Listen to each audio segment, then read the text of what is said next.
उत्पत्ति अध्याय 46।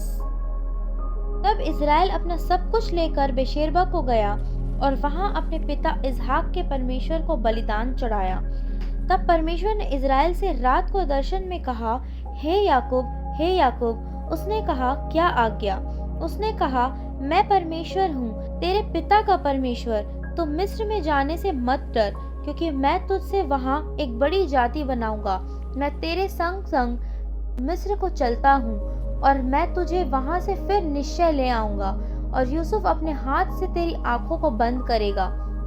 तब याकूब बेशेरवा से चला और इज़राइल के पुत्र अपने पिता याकूब और अपने बाल बच्चों और स्त्रियों को उन गाड़ियों पर जो फिरौन ने उनके ले आने को भेजी थी चढ़ाकर चल पड़े। वे अपनी भेड़ बकरी, गाय बैल और कनान देश में अपने इकट्ठा किए हुए सारे धन को लेकर मिस्र में आए, और याकूब अपने बेटे बेटियां, पोते पोतियों अर्थात अपने वंश भर को अपने संग मिस्र में ले आया।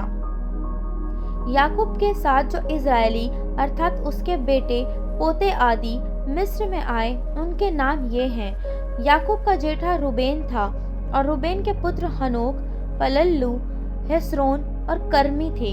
शिमोन के पुत्र यमूएल, यामिन, ओहद, याकिन, सोहर और एक कनानी स्त्री से जन्मा हुआ शाऊल भी था।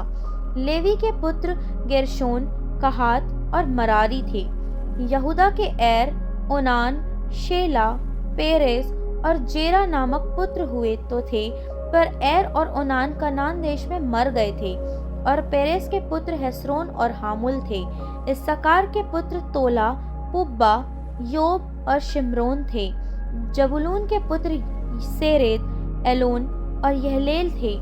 लिया के पुत्र जो याकूब से पद्दनराम में उत्पन्न हुए थे, उनके बेटे पोते यही थे, और इनसे अधिक उसने उसके साथ एक बेटी दीना को भी जन्म दिया। यहाँ तक तो याकूब के सब वंश वाले 33 प्राणी हुए। फिर गाद के पुत्र सियोन, हग्गी, शूनी, एस्बोन, एरी, अरोदी और अरेली थे। आशेर के पुत्र यमना, यिशवा, यिस्वी और बरिया थे, और उनकी बहन सेरा थी। और बरिया के पुत्र हेबेर और मलकीएल थे। जिल्पा जिसे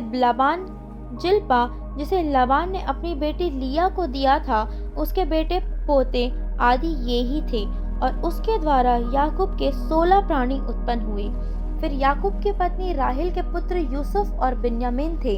और मिस्र देश में ऊन के याजक पोतीपेरा की बेटी आसनत से यूसुफ के ये पुत्र उत्पन्न हुए, अर्थात मनश्शे और एप्रेम।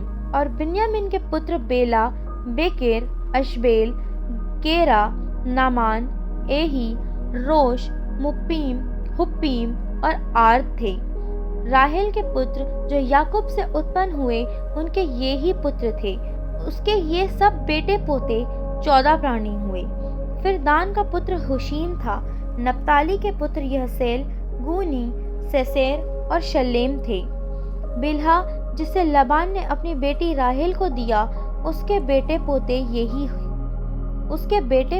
ये ही हैं। उसके द्वारा याकूब के वंश में 7 प्राणी हुए। याकूब के निज वंश के जो प्राणी मिस्र में आए, वे उसकी बहुओं को छोड़ सब मिलकर 66 प्राणी हुए। और यूसुफ के पुत्र जो मिस्र में उससे उत्पन्न हुए, वे 2 प्राणी थे। इस प्रकार याकूब के घराने के जो प्राणी मिस्र में आए, वे सब मिलकर 70 हुए। फिर उसने यहूदा को अपने आगे यूसुफ के पास भेज दिया कि वह उसको गोशेन देश का मार्ग दिखाए, और वे गोशेन देश में आए। तब यूसुफ अपना रथ जुतवा कर अपने पिता इज़राइल से भेंट करने के लिए गोशेन देश को गया, और उससे भेंट करके उसके गले से लिपटा, और बहुत देर तक उसके गले से लिपटा हुआ रोता रहा। तब इज़राइल ने यूसुफ से कहा, मैं अब मरने से भी प्रसन्न हूँ, क्योंकि तुझे जीवित पाया और तेरा मुंह देख लिया। तब यूसुफ ने अपने भाइयों से और अपने पिता के घराने से कहा, मैं जाकर फिरौन को यह कहकर समाचार दूंगा, मेरे भाई और मेरे पिता के सारे घराने के लोग जो कनान देश में रहते थे, वे मेरे पास आ गए हैं, और वे लोग चरवाहे हैं, क्योंकि वे पशुओं को पालते आए हैं। इसलिए अपनी भेड़ बकरी, गाय बैल और जो कुछ उनका है सब ले आए हैं।